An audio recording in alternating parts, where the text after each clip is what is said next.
ورحمة الله وبركاته. الحمد لله وكفى وسلام على عباده الذين اصطفى. أما بعد، قال الله تعالى في كلامه المجيد وفرقانه الحميد: أعوذ بالله من الشيطان الرجيم.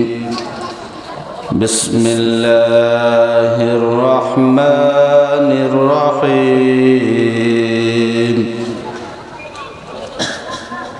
ألف لام را. كتاب أنزلناه إليك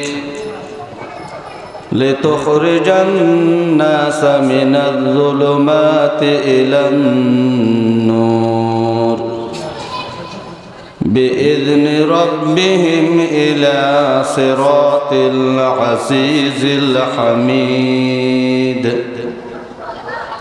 وقال رسول الله صلى الله عليه وسلم: إن الله يرفع بهذا الكتاب أقواما ويزع به آخرين. وقال رسول الله صلى الله عليه وسلم: لو كان بعد نبي لكان عمر. صدق الله العظيم وصدق رسوله النبي الكريم ونحن على ذلك لمن الشاهدين. حضرات علماء کرام، দূর দূরান্ত থেকে আগত মুরব্বিয়ান আজম, বেরাদারান ইসলাম, পর্দার অন্তরালের আমার সম্মানিত মা আর বোনেরা, আমি আমার সংক্ষিপ্ত খুতবায়ে মাসনুনার পর আল্লাহ রব্বুল ইজ্জতের সর্বশেষ নাজিলকৃত নিকুত নির্ভেজাল সর্বশ্রেষ্ঠ আসমানী গ্রন্থ পবিত্র কোরআনে মজিদের 14 নম্বর সূরা ইব্রাহিমের 1 নম্বর আয়াত আপনাদের খেদমতে তেলাওয়াত করেছি। আকায়ে নামদার তাজদারে মদিনা জনাবে রাসূলুল্লাহ সাল্লাল্লাহু আলাইহি ওয়াসাল্লামের অসংখ্য হাদিস থেকে দুইটা ছোট্ট হাদিস শরীফ আপনাদের খেদমতে পাঠ করেছি।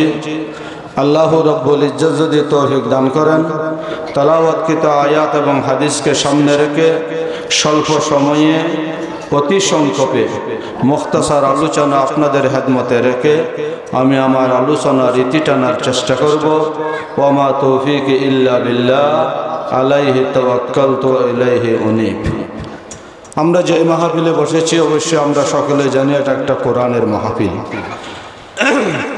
দ্বীনি প্রতিষ্ঠান, ধর্মীয় প্রতিষ্ঠান, বালিকা মাদ্রাসার বার্ষিক সভা অনুষ্ঠানে মাহফিলে আমরা বসেছি। আল্লাহ রব্বুল ইজ্জত আমাদেরকে তৌফিক দান করেছেন, এলাকা থেকে বাছাই করে আমাদেরকে কোরআনের জন্য কবুল করেছেন, কোরআনের মাহফিলে আসার বসার সময় দেওয়ার তৌফিক দান করেছেন। সকলে বলি আলহামদুলিল্লাহ। আমি খুব সংক্ষেপে কোরআনে মজিদের কারণে একজন মানুষ আল্লাহর কাছে কত বেশি দামি হতে পারে, খুব সংক্ষিপ্তভাবে এই কথাটা আপনাদের খেদমতে তুলে ধরে আমি আমার আলোচনা শেষ করে দেব। আমি দীর্ঘ কোনো লম্বা বয়ান করব না। আমরা জানি আল্লাহ তাআলা মানব জাতির হেদায়েতের জন্য আসমান থেকে ছোট বড় যত কিতাব নাজিল করেছিলেন, আল্লাহর নাজিলকৃত আসমানি কিতাব সমূহের সর্বশেষ এবং সর্বশ্রেষ্ঠ কিতাব হলো কোরআনে মজিদ। যেই দিন থেকে আল্লাহর পয়গম্বর মুহাম্মদুর রাসূলুল্লাহ সাল্লাল্লাহু আলাইহি ওয়াসাল্লামের উপর কোরআনে মজিদ নাজিল করা হয়েছিল, আল্লাহ রাসূল সাল্লাল্লাহু আলাইহি ওয়াসাল্লাম ওহী প্রাপ্ত হওয়ার পর কিন্তু ইসলামের ইতিহাস প্রমাণ করে নবীর জামানায়ও চেষ্টা করেছিল, আল্লাহর কোরআনকে বিদায় দেওয়ার, সফল হতে পারে নাই। সাহাবায়ে কারামের জামানায় চেষ্টা করা হয়েছিল কোরআন নিশ্চিহ্ন করার, সফল হতে পারে নাই। তাবিনের বাংলাদেশের মতো মুসলিম রাষ্ট্র সহ সারা দুনিয়ায় কোরআনের বিরুদ্ধে জাতীয় এবং আন্তর্জাতিকভাবে ষড়যন্ত্র হতে আছে, হয়তো কিয়ামত পর্যন্ত হতে থাকবে। কিন্তু একজন মুসলমান হিসেবে আমরা বুকে হাত দিয়ে সারা দুনিয়াবাসীকে চ্যালেঞ্জ করে দ্ব্যর্থহীনভাবে একথা বলতে পারি, জিম্মাদার আমার আল্লাহ। ইন্না নাহনু নাযালনা যিকরা ওয়া ইন্না লাহু লাহাফিজুন। রব্বে করিম বলেন, কোরআন নাজিল করেছি আমি কোরআনের হেফাজতে। মক্কার তৎকালীন সময়ের উল্লেখযোগ্য সমস্ত নেতৃবৃন্দ আবু জেহেল, আবু লাহাব সহ তোমার বাহিরে দাঁড়িয়ে ভিতরে কোরআনের তালাওয়াতের আওয়াজ শুনতে পেল। রাসূলুল্লাহ সাল্লাল্লাহু আলাইহি ওয়াসাল্লামের গর্দান উড়িয়ে দেওয়া হবে। দিকন নিয়ে যাচ্ছিলেন হযরত নাঈম, তাকে থামিয়ে দিয়ে জানতে চেয়েছিলেন, ওমর, উন্মুক্ত তরবারি হাতে কার উদ্দেশ্যে তোমার এই যাত্রা? জবাবে হযরত ওমর বললেন, সাহাবী, নাউজুবিল্লাহ, তাদের ভাষায় সাহাবী মানে বিধর্মী। মুহাম্মদুর রাসূলুল্লাহ সাল্লাল্লাহু আলাইহি ওয়াসাল্লামকে তারা সাহাবী বলতো, বিধর্মী বলতো। আমরা যেভাবে কাফেরদেরকে বিধর্মী বলি ও মুসলিম বলি, মক্কার কাফেররা ইসলামের পয়গম্বরকে বিধর্মী বলতো। নাউজুবিল্লাহ। ওমর বলল, বিধর্মী মুহাম্মদ, যিনি আমাদের বাপ দাদা পূর্বপুরুষদের ধর্মের কট্টর সমালোচক, সেই ইসলামের পয়গম্বর মুহাম্মদুর রাসূলুল্লাহ সাল্লাল্লাহু আলাইহি ওয়াসাল্লামের গর্দান উড়িয়ে দিতে রওনা হয়েছে। নাউজুবিল্লাহ। হযরত নাঈম তাকে বললেন, ওমর, তুমি মুহাম্মদের গর্দান উড়িয়ে দিবা, মুহাম্মদের বংশধর তোমাকে নিরাপদে আসতে দিবে, একথা তুমি মনে করো? ওমর রাদিয়াল্লাহু তাআলা আনহু তার কথা শুনে বলল, নাঈম, তোমার কথা শুনে কেন জানি মনে হচ্ছে তুমিও হয়তো সাহাবী বিধর্মী হয়ে গেছো। সুবহানাল্লাহ। সাহাবী রাসূল বললেন, ওমর, আমাকে বিধর্মী বলে লাভ কি? আমাকে বাপদাদার ধর্মের বিরোধী শক্তি হিসেবে আখ্যায়িত করে লাভ কি? তুমি যাদেরকে বিধর্মী মনে করো, মুহাম্মদের অনুসারী মুসলমান, মুহাম্মদের অনুসারী তো তোমার ঘরে ঢুকে পড়েছে। সুবহানাল্লাহ। ওমর বললেন, সেটা কি? সেটা কি করে সম্ভব? হযরত নাঈম বললেন, তোমার বোন ফাতেমা, তোমার বোন ফাতেমার স্বামী উভয়জন ইসলামের পয়গম্বর মুহাম্মদুর রাসূলুল্লাহ সাল্লাল্লাহু আলাইহি ওয়াসাল্লামের হাতে হাত রেখে কলিমা পড়ে মুসলমান হয়েছে। সুবহানাল্লাহ। হযরত ওমর রাদিয়াল্লাহু তাআলা আনহুর রাগ গুসা আরো বেড়ে গেল। কি বলেন? রাসূলুল্লাহর রাস্তা থেকে সওয়ারি বোনের বাড়ি রাস্তার দিকে ফিরিয়ে দিল, গড়িয়ে দিল। স্বল্প সময়ের ব্যবধানে হযরত ওমর রাদিয়াল্লাহু তাআলা আনহু তার বোন ফাতেমার বাড়ির আঙ্গিনায় গিয়ে পৌঁছলো। তো গোপনে চলে গেল, লুকিয়ে রইল। ওমর ঢুকলো, বোনকে ফেলো, বোনকে মেরে রক্তাক্ত করলো। নাউজুবিল্লাহ। ওমর নিজ সাথে বোনকে রক্তাক্ত করার পর ক্ষান্ত হয় নাই। এরপর বোনের জামাইকে ধরলো, বোনের জামাইকে নির্মম নির্যাতনের মাধ্যমে টোটাল শরীর ক্ষত বিক্ষত করে ফেললো, রক্তে রঞ্জিত করলো। বোন ফাতেমা তার সামনে ভাইয়ের হাতে তার সামনে নির্যাতনের শিকার হচ্ছিল। কি বলেন? ভাইয়ের হাতে স্বামীর নির্যাতন বোন ফাতেমা বেশিক্ষণ সহ্য করতে পারলো না। ভাই উমরের সামনে এসে দাঁড়ালো। উমরকে উদ্দেশ্য করে বলল, ভাই, যে মায়ের ঔরসে আপনার জন্ম, একই মায়ের কোল থেকে আমি ফাতেমার জন্ম। যে মায়ের দুধ পান করে আপনি লালিত পালিত হয়েছিলেন, সেই মায়ের দুধ পান করে আমি লালিত পালিত হয়েছিলাম। আপনার স্নেহধন্যে, আপনার মায়া মহব্বতে আমি বোন বড় হয়েছিলাম। ভাই উমর, এমন কি অপরাধ আমরা করলাম? বোনকেও রক্তাক্ত করলাম, আমাকে রক্তাক্ত করে তুমি ক্ষান্ত হতে পারলে না? আমার উপস্থিতিতে, আমার সামনে, আমার ঘরে আমার স্বামীকে নির্মম নির্যাতন করে টোটাল শরীর রক্তে রঞ্জিত করে ফেললা। ভাই উমর, কি অপরাধ আমি বোনের, কি অপরাধ তোমার বোন জামাইয়ের?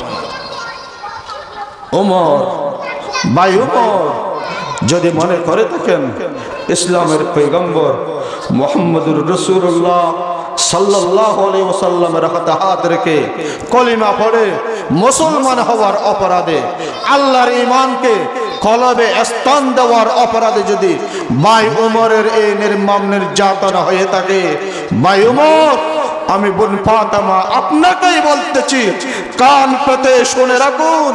ভাই উমর আপনার নির্মম নির্যাতনে নিষ্পেষিত হয়ে ভাইয়ের সামনে বোন শাহাদত বরণ করবে, ভাইয়ের সামনে বোনের জামাই শাহাদতের সুরা পান করবে, কিন্তু আপনার নির্যাতনে আমাকেও আমার স্বামীকেও ঈমান হারা করা সম্ভব হবে না। আজকের দিনেও যেই সব বন্ধুরা আমাদের উলামায়ে কেরামের উপর নির্যাতন চালিয়ে বিশ্ব মুসলিম কাফের জালিম যারা আমার মুসলিম ভাই বোনদের উপর পৃথিবীর বিভিন্ন প্রান্তে বিভিন্ন দেশে নির্মম নির্যাতন চালিয়ে ইসলাম হারা ঈমান হারা বানাতে চান, সেই সব দুষ্ট বন্ধুদের উদ্দেশ্যে বলতে হয়, ইসলামের ইতিহাস প্রমাণ করে দুনিয়ার কোন জালেমের জুলুম, দুনিয়ার কোন নির্যাতনকারীর নির্যাতন কোন ঈমানদারকে ঈমান হারা করতে আজকের দিন পর্যন্ত সম্ভব হয় না। মক্কার কাফেররা চেষ্টা করেছিল হযরত বেলালের উপর নির্যাতন চালিয়ে ঈমান হারা বানানোর জন্য, সম্ভব হয় না। কি বলেন? বোনের কথা শুনে হযরত ওমর রাদিয়াল্লাহু তাআলা আনহু থমকে দাঁড়ালেন। হযরত ওমরের সম্বিত ফিরে এলো, বিবেক তার জাগ্রত হলো, লজ্জিত হলো, মাথা নিচু করে পড়লো বোনের সামনে। এরপর বোনকে উদ্দেশ্য করে বলল, বোন, আমি যখন আপনার ঘরের আঙ্গিনায় উপস্থিত, আপনার ঘরের ভিতর, তোমার ঘরের ভিতর যে কোরআনের তালিম চলতেছিল, সেই কোরআনের কফি, সেই কোরআনের সহিফা, সেই কোরআনে মজিদ আমার হাতে তুলে দিন, আমি আল্লাহর কোরআন তেলাওয়াত করতে চাই। সুবহানাল্লাহ। বোন ফাতেমা বলল, ভাই, আপনি তো কোরআনের চিহ্নিত দুশমন, আপনি তো কোরআনের চিহ্নিত শত্রু, আপনার হাতে আল্লাহর কোরআনের কপিকে আমি নিরাপদ মনে করি না, এই জন্য আপনার হাতে কখনো কোরআনের কপি আমি তুলে দিতে পারি না। ভাই ওমর বোন ফাতেমাকে কথা দিয়ে বলল, বোন ফাতেমা, আমি কথা দিচ্ছি আল্লাহর কোরআন উমরের হাতে আর অপদস্থ অপমানিত হবে না। এরপর বোন ফাতেমা বলল, ভাই ওমর, বিশ্বাস রাখলাম আপনার কথার প্রতি, তবে কথা হলো আপনি তো কাফের, আপনি কাফের হওয়ার কারণে তো আগাগোড়া নাফাক, ইন্নাকা রিজসুন, আপনি নাফাক, যেহেতু আপনি কাফের, ওয়া আন্নাহু লা ইয়ামুসসুহু ইল্লাল মুতাহহারুন, পবিত্র অযুদার ব্যক্তি ছাড়া, পবিত্র মানুষ ছাড়া দুনিয়ার কোন নাফাক লোক আল্লাহর কোরআন স্পর্শ করতে পারে না, ধরতে পারে না, ছুঁইতে পারে না। আপনি কাফের হওয়ার কারণে আগাগোড়া নাফাক, অলবডি নাফাক। যদি আল্লাহর কোরআনের সহিফা হাতে নিতে চান, ঘর থেকে বের হয়ে পুকুরে গিয়ে, ঝর্ণায় গিয়ে, নদীতে গিয়ে অজু গোসল করে পাক পবিত্র হয়ে আসেন, এরপরে চিন্তা করব আপনার হাতে কোরআনের কপি দেওয়া যাবে কিনা। যেই ওমর দুঃসাহসী ওমর, বীর পুরুষ, উন্মুক্ত তরবারে হাতে সাহেবে কোরআন মুহাম্মদুর রাসূলুল্লাহ সাল্লাল্লাহু আলাইহি ওয়াসাল্লামের গর্দান উড়িয়ে দেওয়ার জন্য বের হয়েছিল, যেই ওমর অল্প মুহূর্তেই, অল্প আগে বোনকে নির্মম নির্যাতন করেছিল কোরআনওয়ালা হওয়ার অপরাধে, যেই ওমর কিছুক্ষণ আগে বোনের জামাইকে মেরে রক্তাক্ত করে ফেলেছিল, সেই ওমর বলে, আমি আল্লাহর কোরআন তেলাওয়াত করতে চাই। সুবহানাল্লাহ। বোনের কথা মতো বের হলো, ওযু গোসল করে পাক পবিত্র হয়ে আসলো, এরপর বোন ফাতেমা ভাই উমরের হাতে আল্লাহর কোরআনের সহিফা তুলে দিল। সুবহানাল্লাহ।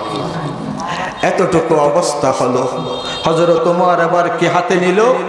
আল্লাহর কোরআনের সহিফা ছিল, লুকিয়ে থেকেছিল সেই হযরত হাব্বাব রাদিয়াল্লাহু তাআলা আনহু, লোকানহু থেকে বের হয়ে হযরত ওমর রাদিয়াল্লাহু তাআলা আনহুর সামনে এসে দাঁড়ালো। এরপর ওমরকে উদ্দেশ্য করে হযরত হাব্বাব বলল, ওমর, গত রাত আমার পয়গম্বর মক্কার দুইজন নামি দামি কাফের লিডারের নাম ধরে আল্লাহর দরবারে হেদায়েতের দোয়া করেছিল। সুবহানাল্লাহ। আমার আল্লাহ, আমার পয়গম্বর আল্লাহর দরবারে দোয়া করেছিল তার আগের রাত, আল্লাহুম্মা আইজ্জিল ইসলামা বি ওমর ইবনে আল খাত্তাব ও বি আবি জাহল ইবনে হিশাম। ও আমার আল্লাহ, মক্কার পরাশক্তি আবু জেহেল, মক্কার পরাশক্তি ওমর, এই দুই বীর পুরুষ এবং পরাশক্তির মধ্য থেকে যাকে আপনার পছন্দ হয় তাকে হেদায়েত দিয়ে ইসলামকে শক্তিশালী করার সুযোগ করে দিন। সুবহানাল্লাহ। এই দোয়া করেছিলেন কে? মুহাম্মদুর রাসূলুল্লাহ সাল্লাল্লাহু আলাইহি ওয়াসাল্লাম। গত রাত সেই দোয়ার ঘটনা, পরের দিন সকালে হযরত ওমরের এই ঘটনা। হযরত হাব্বাব এসে বলল, ওমর, আমার কেন জানি মনে হচ্ছে আমার পয়গম্বরের দোয়া হয়তো তুমি ওমরের বেলায় আমার আল্লাহ কবুল করেছেন। সুবহানাল্লাহ। কি বলেন? হযরত ওমর রাদিয়াল্লাহু তাআলা আনহু সূরা তাহা, কোন সূরা? সূরা তাহার শুরু থেকে তেলাওয়াত আরম্ভ করলো। তাহা মা আনজালনা আলাইকাল কুরআন লিতাশকা। তেলাওয়াত করতে করতে সূরা তাহার প্রায় শুরুর দিকের একটা আয়াত, যে আয়াতে আমার আল্লাহ বলেন, ইন্নানি আনাল্লাহ, ইন্নানি আনাল্লাহ, ইন্নানি আনাল্লাহ, ইন্নানি আনাল্লাহ, ইন্নানি আনাল্লাহ। এই পর্যন্ত হযরত ওমর তেলাওয়াত করতে করতে যখন এই আয়াত পর্যন্ত পৌঁছলো, হযরত ওমরের দিলের অবস্থার পরিবর্তন হয়ে গেল। সুবহানাল্লাহ। একবার তেলাওয়াত করলেন, শুরু থেকে আবার তেলাওয়াত করলেন, শুরু থেকে আবার তেলাওয়াত করলেন। এভাবে যখন তিনবার তেলাওয়াত করলেন, ওই আয়াতকে যখন বারবার তেলাওয়াত করেন, যে আয়াতে আমার আল্লাহ বলেন, ইন্নানি আনাল্লাহ, ও দুনিয়ার মানুষ, আমি হচ্ছি আল্লাহ। সুবহানাল্লাহ। নিঃসন্দেহে আমি আল্লাহ, ফাবুদুনি। ইবাদত তো আল্লাহর জন্য হতে পারে। ও দুনিয়ার মানুষ, যদি দাসত্ব করতে চাও, গোলামি করতে চাও, উপাসনা করতে চাও, কারু পূজা করতে চাও, তাহলে ইবাদতের মালিক আল্লাহ, আমি হলাম আল্লাহ। ফাবুদুনি, ইবাদত করো আমার জন্য। ওয়াকিমিস সালাতা লিযিকরি, নামাজ কায়েম করো আমি আল্লাহর স্মরণে। সুবহানাল্লাহ। হযরত ওমর এই আয়াত বারবার তেলাওয়াত করলো, ভিতরের অবস্থা টোটালি পরিবর্তন হয়ে গেল। হযরত হাব্বাব রাদিয়াল্লাহু তাআলা আনহুকে উদ্দেশ্য করে হযরত ওমর বলে, হাব্বাব, জীবনের অনেক সময় নষ্ট করেছি, একটা মুহূর্ত আর নষ্ট করতে চাই না, আমাকে নিয়ে রাসূলুল্লাহর দরবারে চলুন। সুবহানাল্লাহ। আমি কলিমা পড়ব, আমি মুসলমান হব, আমি পয়গম্বরের সহযোগিতায় জীবন উৎসর্গ করব। সুবহানাল্লাহ। হযরত ওমর রাদিয়াল্লাহু তাআলা আনহু হযরত হাব্বাব রাদিয়াল্লাহু তাআলা আনহুর সাথে রাসূলুল্লাহ সাল্লাল্লাহু আলাইহি ওয়াসাল্লামের উদ্দেশ্যে রওনা দিলেন। স্বল্প সময়ের ব্যবধানে রাসূলুল্লাহ সাল্লাল্লাহু আলাইহি ওয়াসাল্লাম যেখানে অবস্থান করতেছিলেন, ওখানে গিয়ে পৌঁছলো। দরজা বন্ধ ছিল, সেই ঘরের দরজা বন্ধ ছিল। হযরত ওমর ডাক দিয়ে বলল, ইয়া রাসূলুল্লাহ, ওমর আপনার দরবারে হাজির, ওমরের জন্য আপনার দরজা খোলা হোক। ভিতরে যে সমস্ত সাহাবায়ে কেরাম নবীজির সাথে অবস্থান করতেছিলেন, বইয়ে কেউ দরজা খুলতে চায় না, কারণ সকলেই জানতো ওমর কোরআনের দুশমন, সকলেই জানতো কোরআন ইসলাম, ওমর ইসলামের দুশমন, সকলেই জানতো ওমর নবীজির দুশমন। কি বলেন? বইয়ে কেউ দরজা খুলতে চায় না। নবীজি সাহাবায়ে কেরামকে ডাক দিয়ে বলল, আমার সাহাবারা দরজা খুলো, ওমর ভিতরে প্রবেশের ব্যবস্থা করে দাও। ওমরের আজকের আওয়াজ থেকে, ওমরের আজকের কথার শব্দ থেকে আমি হেদায়েতের সুগন্ধি পাচ্ছি। সুবহানাল্লাহ। দরজা খোলা হলো, ওমর ভিতরে ঢুকলো। নবীজি সাল্লাল্লাহু আলাইহি ওয়াসাল্লামের সামনে এসে হযরত ওমর দাঁড়ালো, মুখোমুখি সামনে হয়ে দাঁড়ালো। আল্লাহর রাসূল সাল্লাল্লাহু আলাইহি ওয়াসাল্লাম হযরত ওমরের জামাকে এভাবে ধরলো, ধরে রব্বে করিমের দরবারে আবার দোয়া করলো, আল্লাহুম্মা হাযা ওমর ইবনুল খাত্তাব, আল্লাহুম্মা ইহদি হাসা। রব্বে করিম, তোমার পয়গম্বরের দরবারে তো ওমর এসেই পৌঁছলো। ইনি উমর, এর হেদায়েতের জন্য আমি আপনার দরবারে দোয়া করেছিলাম, আবার দোয়া করতেছি, রব্বে করিম তুমি আমার উমরকে হেদায়েত দাও। হযরত উমর বলল, ইয়া রাসূলুল্লাহ, দোয়া তো গেল রাত কবুল হয়ে গেছে, দোয়ার জন্য তো উমর আসে নাই, উমর এসেছে কলিমা পড়ে মুসলমান হওয়ার জন্য। সুবহানাল্লাহ। হযরত উমর আল্লাহ রাসূলের মুখোমুখি দাঁড়িয়ে বলল, আশহাদু আল্লা ইলাহা ইল্লাল্লাহ ওয়া আশহাদু আন্নাকা রাসূলুল্লাহ। আমি ওমর সাক্ষ্য দিলাম আল্লাহ ছাড়া কোনো মাবুদ নাই। আমি ওমর সাক্ষ্য দিলাম নবীজি আপনি আল্লাহর প্রেরিত সত্য রাসূল। সুবহানাল্লাহ। ওমর কলিমা পড়ে আবার কি হয়ে গেল? মুসলমান হয়ে গেল। আল্লাহ রাসূল ওমরের মুসলমান হওয়ায় এত বেশি খুশি হয়েছিল, নিজের অজান্তে অনিচ্ছাকৃতভাবে রাসূলুল্লাহ সাল্লাল্লাহু আলাইহি ওয়াসাল্লামের জবানে পাক দিয়ে আল্লাহু আকবরের ধ্বনি বের হয়ে গেল। আল্লাহ রাসূল সাল্লাল্লাহু আলাইহি ওয়াসাল্লাম খুশিতে আত্মহারা হয়ে বড় গলায় আল্লাহু আকবর বলে চিৎকার দিল। সুবহানাল্লাহ।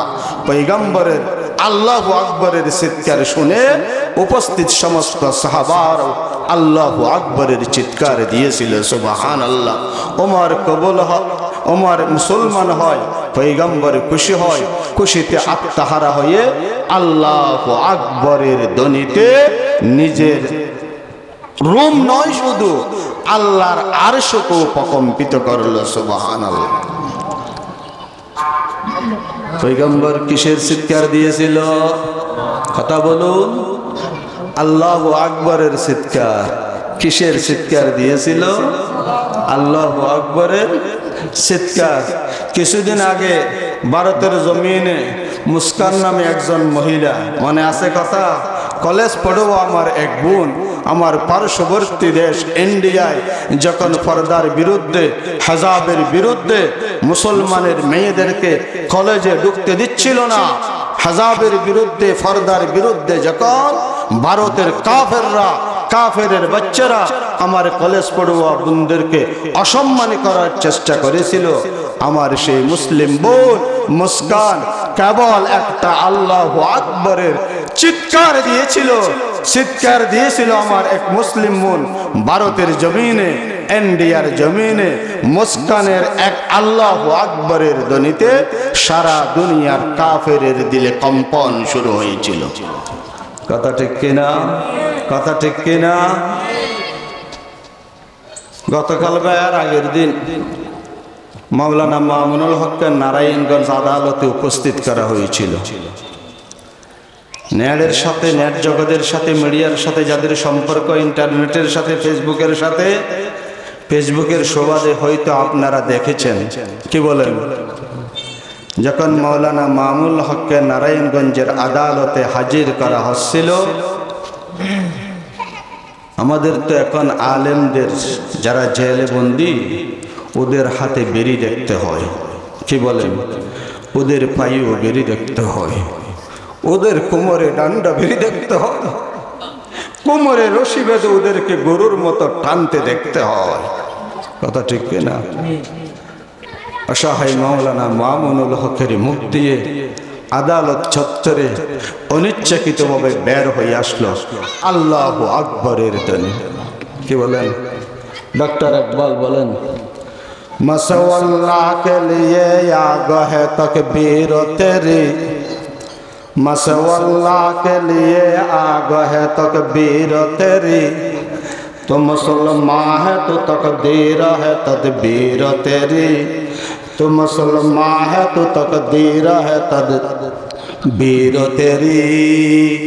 डॉक्टर इकबाल বলেন, দুনিয়ার সমস্ত বাতিল শক্তিকে পরাস্ত করার জন্য একজন ইমানদারের একবার আল্লাহু আকবরের ধ্বনি যথেষ্ট। সুবহানাল্লাহ। मसवल्ला के लिए आगा है तकबीर तेरी, तो मुसलमान है तो तकदीर है तदबीर तेरी। उमर मुसलमान हलो, नबीजी আল্লাহু আকবরের ধ্বনি লাগালো, সাহাবায়ে কেরামের আল্লাহু আকবরের ধ্বনিতে আল্লাহর আরশ প্রকম্পিত হলো। হযরতে জিবরাইল আমিন রাসূলুল্লাহর দরবারে ছুটে আসলো, নবীজিকে উদ্দেশ্য করে বলল, ইয়া রাসূলুল্লাহ, আপনার উমর মুসলমান হয়েছে, কলিমা পড়েছে, আপনি অত্যন্ত খুশি হয়েছেন। আপনার উমর কলিমা পড়েছে, আপনার সাহাবায়ে কেরাম খুব বেশি খুশি হয়েছেন। আপনি হইতে জানেন না, আপনার উমর কলিমা পড়েছে, আমরা ফেরেশতারা নয়, শুধু আল্লাহর আরশ পর্যন্ত যে সমস্ত মখলুক খুশি হয়েছেন। সুবহানাল্লাহ। হযরত উমর বের হয়েছিল রাসূলুল্লাহর গর্দান উড়িয়ে দেওয়ার জন্য। মাঝপথে কোরআনের সোহবতে আসলো, কোরআনের সংস্পর্শে আসলো, কোরআনের মোলাকাতে ধন্য হওয়ার সুযোগ হলো। সেই হযরত ওমর মোমের মতো গলে গেল। রাসূলুল্লাহ সাল্লাল্লাহু আলাইহি ওয়াসাল্লামের গর্দান উড়াবে দূরের কথা, ইসলামের জন্য নিজের গর্দান দেওয়ার জন্য সেই রাসূলের দরবারে হাজির হতে বাধ্য হলো। সুবহানাল্লাহ। কি বলেন? এরপর হযরত উমরের মর্যাদা আমার আল্লাহর দরবারে কত বেশি বাড়লো। সংক্ষেপে সেই কথা বলে আমি কথা শেষ করে দিচ্ছি। আমার পয়গম্বর বলেন, লো কানা বাদি নবিয়্যুন লাকানা উমর। সুবহানাল্লাহ। আমার পয়গম্বর বলে, আনা হাতামুন নবিয়্যিন, আমি শেষ নবী, লা নবিয়্যা বাদি, আমার পরে আর কোনো নবী কিয়ামত পর্যন্ত আসবে না। যদি আসার সম্ভাবনা থাকতো, লো কানা বাদি নবিয়্যুন, আমি মুহাম্মদের পরে যদি কিয়ামত পর্যন্তের জন্য আল্লাহ সারা পৃথিবী থেকে দুনিয়ার কোন মানুষকে যদি নবুয়ত দান করতেন, নবুয়তের জন্য বাছাই করতেন, তাহলে সেই ব্যক্তি হতো হযরত ওমর রাদিয়াল্লাহু তাআলা আনহু। সুবহানাল্লাহ। আমার পয়গম্বর বলেন, আব্দুল্লাহ ইবনে আব্বাস বলেন, একদিন আমরা মসজিদে নববীতে বসা ছিলাম। আল্লাহর রাসূল সাল্লাল্লাহু আলাইহি ওয়াসাল্লাম মসজিদে প্রবেশ করতেছিলেন। ডান হাতে ছিল, ডান পাশে ছিল হযরত আবু বকর, বাম পাশে ছিল হযরত ওমর রাদিয়াল্লাহু তাআলা আনহুমা। নবীজি ডানে আবু বকর, বাম ওমরকে নিয়ে মসজিদে প্রবেশ করলেন। আমরা যারা উপস্থিত ছিলাম আমাদের সামনে আসলেন, এসে বললেন, ও আমার সাহাবা, কিয়ামত তো একদিন না একদিন হবেই, কিয়ামত তো হবেই।